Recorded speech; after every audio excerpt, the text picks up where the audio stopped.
Coming up, we've got you covered with all the Loyola sports updates you may have missed over the break. Plus, the latest on Chicago sports, World Cup qualifiers, and Christmas sports trivia, a holiday-themed episode you don't want to miss. I'm Vanessa Hoxha. And I'm Bora Cecia. All this and so much more. Rambler Sports Locker begins now.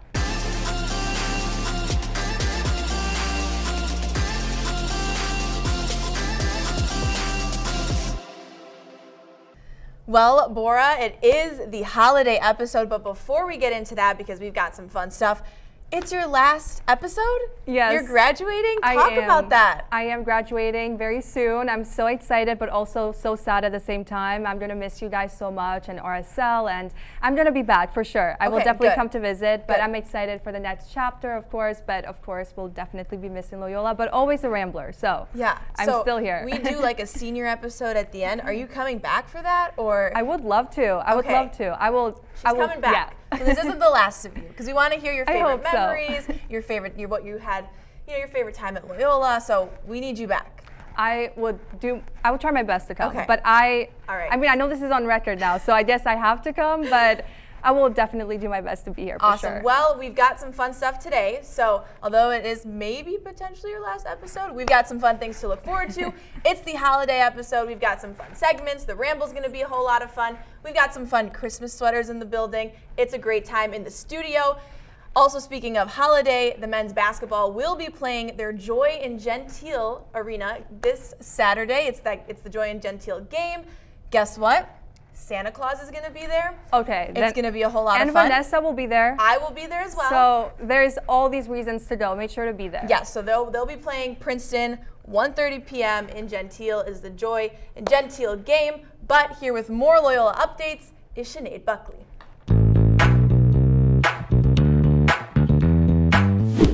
On November 21st, the men's basketball team fell to the Northern Illinois Huskies 76-59. And only a few days later, they lost 63-51 to the San Jose Spartans. However, the Ramblers ended their losing streak Tuesday night at home after defeating Central Michigan Chippewas 83-72. The team outscored Central Michigan by 19 in the second half to overcome an 8-point halftime deficit. That brings Loyola's record to 2-7 overall so far this season. On Wednesday, the women's basketball team fell on the road against the Richmond Spiders, losing 69-46 in their Atlantic 10 opener. The women's volleyball team, however, just secured their third A10 championship in 4 seasons, defeating the VCU Rams 3-2, and it was a hard-fought win in which 3 players tallied 15 or more kills, and one standout, Caitlin Burke, recorded 20 kills along with a double-double of 11 digs. That's all for this week's Rambler Rundown, and for Rambler Sports Locker, I'm Sinead Buckley. Thanks, Sinead. Now let's talk about Chicago sports. With the latest updates on the Chicago Bulls, AJ Lee taught us through the ways they can finish the season strong. Take it away, AJ. Since starting 6-1, the Chicago Bulls have now settled as the 11th seed in the Eastern Conference, sitting at 9-12, and not currently in position to make the playoffs. This early in the season, there are many directions they can still go. They could make a push to be contenders this year, they could ship off their old assets and focus on their young core, or they could decide to blow up the team completely and start fresh. If the Bulls decide they want to contend sooner rather than later, they will likely look to acquire an older, proven star, like Chicago native Anthony Davis or Giannis Antetokounmpo, who is reportedly leaning towards asking for a trade. I think if the asking price is not obscene, the Bulls have enough on their roster to give up in order to trade for a star and still have a competent roster around him. A trade for Antetokounmpo would likely revolve around young stars Modest Buzelis and Kobe White, and would likely include Nikola Vucevic for salary and a slew of future first-round picks. However, this is a pretty far-fetched idea, and the Bulls will more than likely be the perennial trade deadline sellers that they've become. I think that the most likely scenario for the Bulls is loading up on future draft capital at this deadline in hopes for a competitive team a few years down the road. I think that Vucevic could go for as high as 1 first-round pick, and other players like Isaac Okoro, Kevin Huerter, Zach Collins, and Patrick Williams might just find themselves on other teams following the February deadline. I think that this ideology would benefit the Bulls, as they likely realize that they do not have the pieces to contend in the near future, and would have a much stronger chance in the future if they trade success now for success later. The Bulls have a wide range of options as they look to finish the season strong. But what will they end up doing? Only time will tell. For Rambler Sports Locker, I'm AJ Lee. Thanks, AJ. And in more Chicago sports news, let's talk about the current leaders of the NFC North, the Chicago Bears. They started the season slow, starting 0-2 with losses to Minnesota and Detroit, but ever since, a complete turnaround. The Bears went undefeated through the entire month of November, pushing their record to 9-3. This is the first time Chicago has held the number 1 seed in nearly 2 decades, not since 2006. Their most recent win came on Black Friday, a 24-15 victory over the reigning Super Bowl champs, the Philadelphia Eagles, on the road. And speaking of Black Friday deals, first season head coach Ben Johnson came through on a big one. Last month, Chicago's iconic Wiener Circle promised free hot dogs if Johnson ever took off his shirt during a post-win celebration. According to ESPN's Courtney Cronin, at first, when he was asked about it, Johnson just laughed. Not a yes, not a definitive no, just a very hesitant laugh. Now, take a look at the post-game celebration after the big win in Philly. I know you guys are hungry for more, right? Itching. Let me tell you something, the city of Chicago's hungry too.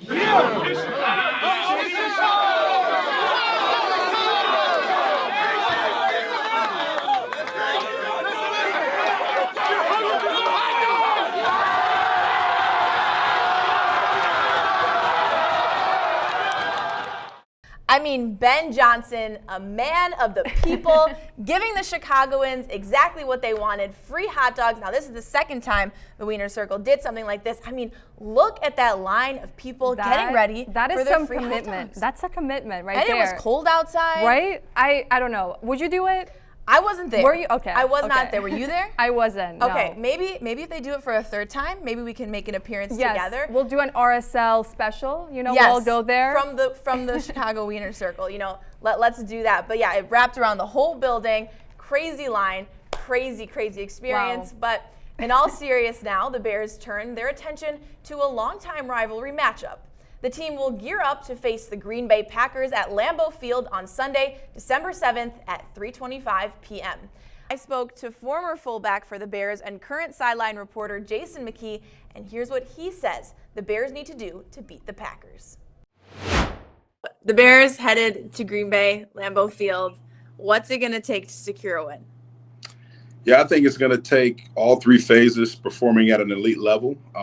Coach Johnson always talks about complementary football, and that being, it's the defense getting a takeaway to set up the offense, to put them in good field position or to put them in, in good scoring position, or the special teams coming up with a play to set the offense up with good field position, or actually generating a score on special teams. And it's going to take that type of effort. I think Green Bay obviously is a really well-coached team, really good players on that roster, and they've proven year after year that they are one of the elite teams in the NFC. And Chicago hasn't gone up there and played. They won the last game of the season last year, but we know the record as of late has been lopsided. So, the Bears are playing really good football. I think it's going to be a big challenge for them to go on the road in a hostile environment. It's going to be cold, but it's going to take everybody on that team, everybody on that 53-man roster in terms of preparation this week to go up to Lambeau and play well and get a win. Now with more on the NFL, Joe Mangold is here to talk about Christmas football games. Happy holidays, Ramblers. Today, I'm taking a look at the 3 NFL games for Christmas Day. And Ramblers, you are all in for some fun divisional matchups. Starting off with the noon game, the Dallas Cowboys will be in Washington to play the Commanders for an NFC East showdown. Honestly, this is going to be a much better game than people originally thought after an incredible catch by Treylon Burks and a strong performance by the Washington Commanders. I believe they will put up a good fight, but the Cowboys will take this game. I see George Pickens leading in receiving yards and putting up a touchdown in the Dallas victory. Next is the 3:30 p.m. matchup, which features the Detroit Lions in Minnesota against the Vikings. In a division that is a contender for the best in the NFL, the Vikings and 9 are not helping that argument, and they will help it less when they lose to the Lions. I do not see this game going well for the Vikings at all. However, I do see Sonic and Knuckles each scoring a touchdown in a blowout game. After watching such a brutal beatdown, at least fans can look forward to the 7:15 p.m. game, with the Denver Broncos playing in Kansas City against the Chiefs. These teams clashed like true divisional opponents in Week 11 and now are back at it again. And as crazy as this season has been, with new powerhouse teams, The Kareem Hunt career rebound on the Chiefs was something I did not expect. But even with this, it'll not be enough to beat Patrick Surtain II and the Broncos defense. Despite Kareem Hunt looking more than likely finding the end zone, I do not see the Chiefs beating the Broncos. Well, folks, that is all we have for the Christmas NFL games. This is Joe Mangold, and I will see you guys on the Ramble. Thanks, Joe. Now, let's think about summer. I know it seems far away, but the 2026 FIFA World Cup preparations are in full motion with the FIFA World Cup draw this week. Here with the latest updates on the World Cup qualifiers is Henry Isenberg. Now, based on the weather outside, it may feel a little bit early to start discussing the World Cup, but just in a few short months, the best soccer players in the world will be in North America for the tournament this summer. Now, this summer's tournament will be a little bit different, as FIFA has expanded the World Cup pool from 32 teams to a whopping 48 teams. And this has led to some amazing stories for World Cup qualifying. This World Cup will include at least 4 teams participating in their first cup: Cape Verde, Uzbekistan, Jordan, and Curacao, which will become the smallest nation to ever qualify for the World Cup. Haiti, who is ranked 88th in the world, is making their first appearance in nearly 50 years. What makes this an amazing feat is that due to gang control across the country, the team has been unable to even play games across qualifying in their home country. And their manager, despite being appointed 18 months ago, has yet to even step foot in the country. Looking at European qualification, Scotland defeated Denmark 4-2 to earn direct qualification to their first World Cup since 1998. Ireland needed a miracle against Hungary just to earn a spot in a playoff, which came via Troy Parrott's right foot in the 95th minute. Ireland, alongside other nations, will fight for the last 10 World Cup spots via a playoff. For teams that have qualified, however, they will be tuned in for the World Cup draw, where teams will see who will be in their groups. For RSL, I'm Henry Isenberg. Thanks, Henry. Well, it is the holiday episode, so returning for the Ramble is Joe Mangold and our reporters for a Christmas edition Ramble.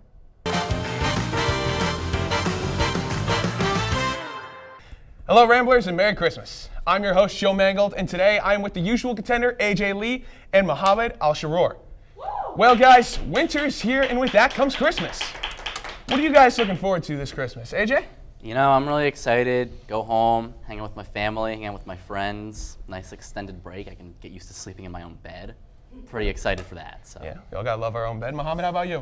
I'm really just excited for the Bears to beat the Packers twice very soon. I could not agree with that anymore. All right, and with that, let's get into these questions. Now, we all know and love the Jingle Hoops commercial.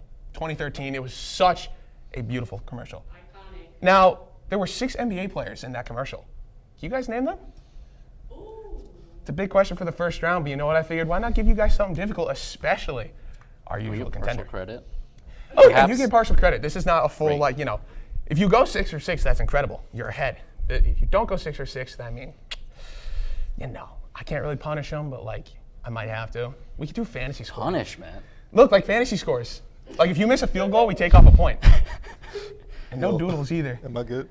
I mean, if that's all you're gonna guess, you ready to go too? You got about 5 seconds. 5 seconds. Here. Okay. 4, 3, 2, 1. All right, let's show the cameras. Hopefully they can read this for once. And I would like to see them at some point too. But all right, you put Curry, Harden, Lillard, Durant, Thompson, and Paul George. You had Kyrie, Curry, and LeBron. Yeah. Both you only got 2 correct.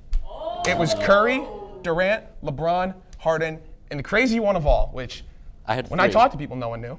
Curry, you did have Harden. My bad, guys. I can't read apparently either. Everything's flying around today. Never mind. You got 3 correct. And the craziest one, Steve Nash. Mm-hmm. Yeah, I was not. Yeah. No one. Yeah. You're right. Which means it is 3-2. AJ starts off with a lead. Now, on Christmas in 2020, an NFL record was tied by this Saints running back. And you are flying through that incredibly. He had 6 touchdowns in the game. Oh, I was writing that. I can tell you they're playing too, because it really hurt my feelings. Yeah, it's just. Hey, no cheating. And no drawings again. You and your sketches, it's all over the place. What are we talking about? Hey, this time you didn't, but last time you were just. You had pumpkins, you had scarecrows. Sorry, what was the question again? Which NFL running back had 6 touchdowns in Christmas in 2020? Check the tape on that one. Yeah. I don't think that happened. For which team? If you need a hint, it's the Saints versus the Vikings. That was the game. Saints versus Vikings. Hints don't count? Oh, all right. Executive decision here. He put I his have it down on my before board you. anyways. He was already ahead of the game. You got about 5 seconds to put this down. All right, let's show your answers. AJ Lee got it correct. It was Alvin Kamara with 6 touchdowns, tying the NFL record. With that, the score is 4-2. That game actually, that performance lost me my fantasy football championship game because I was playing against him. I just thought that was a fun tidbit. So many more, dude. I played against him too. Not an ideal game.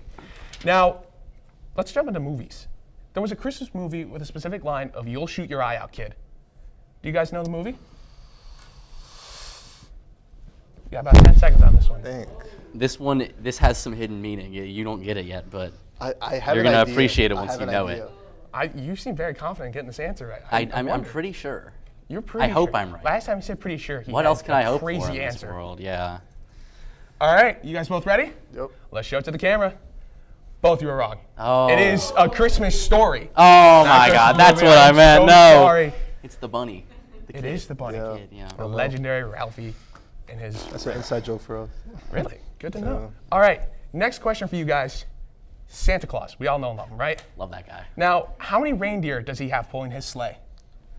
On like a normal night or like a really stormy night? Really stormy night. We got to be prepared for this. Extra credit if we name them? If you name them, you get point. No, you're not naming them. Just put the number. I know what you're gonna do. Just put the number. I don't trust you naming this at this point. All right, you guys both write a bigger number. Oh yeah, you're so right. He wrote like this small. My thumb's bigger than that. There you go. All right, let's show the cameras. AJ got it correct, which makes the score 5-2. Can you name them? Vixen and Prancer and Rudolph, and I can't remember the song Can't now. sing That's the what I was gonna song? do. Oh. I know. All right, I got a question for you guys. Yeah. AJ, do you want to put your skills to the test and do a final question? And if Mohammed gets it right, he beats you. And if I get it wrong, If you get it wrong, if it's I get fine. it right, I win. If you get it right, you win. Do you want to put your skills to the test? Yeah, why not? All right, guys. Now, I got to check my paper for the date on this one, but 2004 is the year for this scenario. Neither of you two were even born yet. That's the crazy part. I was 1 year old. I mean, like, come on. Now, the LA Lakers separated this legendary duo called the Combo, and they would play head-to-head against each other for the first time ever on Christmas night. What were these two players? You already, don't shoot, you're going to give the answer away. I got it right, so I can't lose. Already even bigger. Hey, don't let him see we get enough cheating. I will say, if you two do tie on this one, it will go to you. But that's just how this has to go. Because I'm running out of questions here, and you guys are kind of taking it out of me. Wow, I remember this game. What a game. God, I mean, Yeah, no, you were alive and well back then. I was watching the TV. All right, you got about 5 more seconds here before we start. I wrapping remember up. this live. Like, it was such a big story, you know. And they were both present for this newscast. It's incredible. I was there in person. They I might was be in their front 50s. We don't know this. row, I was haven't there confirmed in this yet. person. All right, do you guys want to show to the camera? All right, you got Kobe and Shaq, which is correct. You also put Kobe and Shaq, which is correct. Now, despite you guys tying on this, you still do get the points because it is now 7-4. So with that, the winner for this Christmas episode is AJ Lee. Now, Merry Christmas. just a great performance from you guys for the final episode of this semester. AJ, Mohammed, thank you guys for coming out today.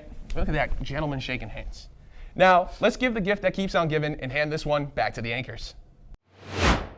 Thanks, everyone. And congratulations to our holiday champion. And that wraps up this episode of Rambler Sports Locker.